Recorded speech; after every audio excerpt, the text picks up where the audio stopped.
c'est celui qui a véritablement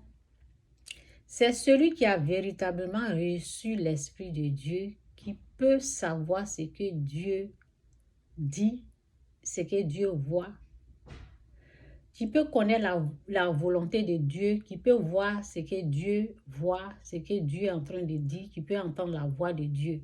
Le reste est zéro. Celui qui a reçu véritablement l'Esprit de Dieu peut connaître les choses de Dieu.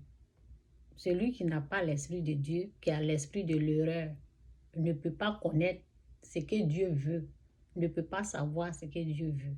Faites attention à la voie que vous êtes en train de suivre. Donc, pour obtenir la victoire sur le mal, c'est l'amour et pas la haine. Pour avoir la victoire sur le mal, c'est l'amour.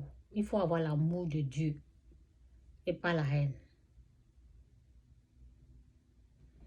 Donc j'ai écrit ici, j'ai dit, Dieu donnera jamais la victoire dans la haine. Dieu ne donnera jamais la victoire dans la haine. Non. Il nous faut l'amour et le pardon. Pour remporter la victoire, nous devons dire non à la haine, à la méchanceté, au mal.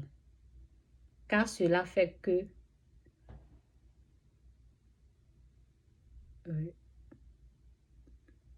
pour remporter la victoire, nous devons haïr, nous devons détester le mal. Donc, je vais lire quelques versets là pour aider les gens.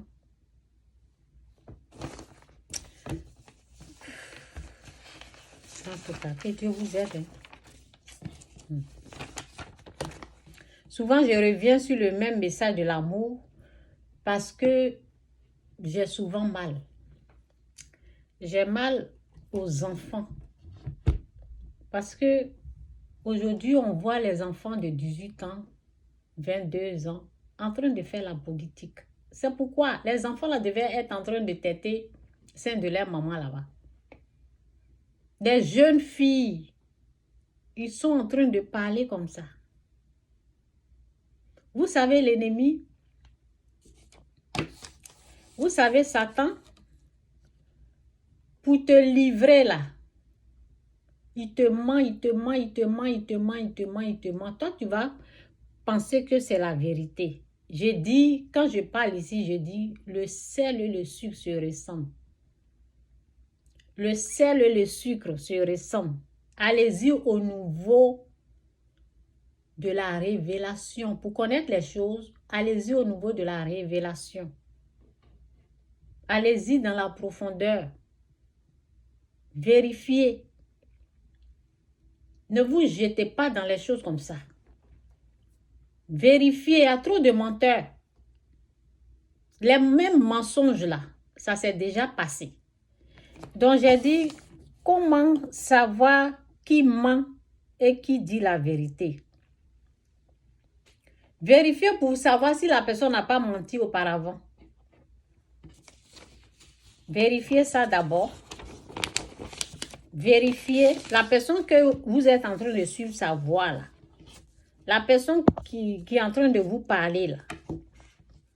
Est-ce qu'il n'a pas menti auparavant?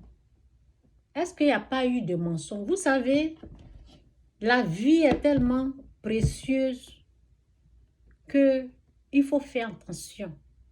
Et il faut réfléchir avant de s'engager. Aujourd'hui, les gens ne réfléchissent pas. Tellement qu'ils ont la haine. Il suffit qu'on vienne leur dire les paroles qu'ils aiment. Ce qu'ils veulent entendre là. Il suffit qu'on leur dise ça là. Paf! Ils sont dedans. Vérifiez. On peut se tromper. Je ne dis pas que je suis parfaite. Tout ce que je dis là, c'est juste. Je n'ai jamais menti ou bien je ne dis pas ça. Mais quand même, il faut vérifier. La personne que vous êtes en train de suivre, sa voix. La personne que vous êtes en train de suivre, là, il faut vérifier s'il n'a jamais menti auparavant. dans son habitude, dans son attitude ou habitude. Est-ce qu'il n'a jamais menti? Vérifiez toutes ces choses-là. Parce que moi, je suis Christ. L'exemple que nous devons suivre là, c'est Christ. C'est Jésus-Christ. C'est lui l'exemple parfait, sans défaut. Lui là, quand tu le suis là, tu ne vas pas avoir honte. Mais les menteurs là, vous allez avoir honte.